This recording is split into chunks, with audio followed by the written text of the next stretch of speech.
Good morning. Are you suffering from what I might call a Christmas hangover right now? And what I mean by that is that there's been all of this build up to Christmas, and it's been a lot of preparation, a lot of energy, and then it happens, and then it's done, and then you're left with kind of like the day after, and it's like a Christmas hangover. It's like an adrenaline crash, and you're sitting in the midst of probably a mess in your house, and you're just, I don't know, there can be some things that can come over you that are not all that positive. I just wonder if this morning maybe you're going back to work, or just getting back to life, or trying to clean up, or whatever you're trying to do, and maybe it just feels a little bit like a Christmas hangover. uh, I don't know. I started thinking a little bit about the Christmas hangover that maybe those that were there on the very first Christmas had. I mean, imagine what that was like, for Mary and Joseph, for the shepherds, huh? That just, I mean, the host of angels, and just all of the people involved. And even if you want to play it out a little bit later, even a few years later, the wise men that had traveled all that way, experienced Jesus, and then went back to life. If we have a Christmas hangover here 2,000 years later, imagine what their Christmas hangover must have been like, after that experience. And did the shine kind of wear off of that? I mean, I was just reading in Luke where it said that the shepherds went back to the field. They were celebrating what had just happened. I wonder how long that lasted before kind of real life settled in. And then I played that out over the 33 years of Jesus's life, and I thought, you know what? Of everybody that experienced Jesus, there on that first Christmas, at the end of Jesus' life, there was only one that hung in there the whole time. That was Mary.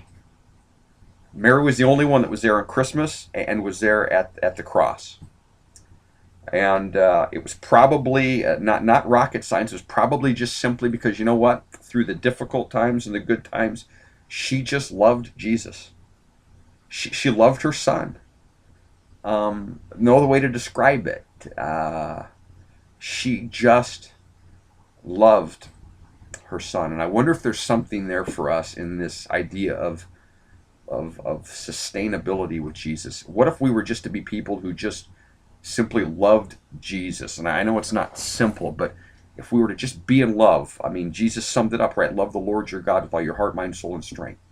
If we would just be people that love Jesus, not worry so much about following all of the rules or doing everything right, but if we just loved him and sought to spend time with him and with his people, I just wonder if that would sustain us, if the Christmas shine would last all year long, if we just were people that did that.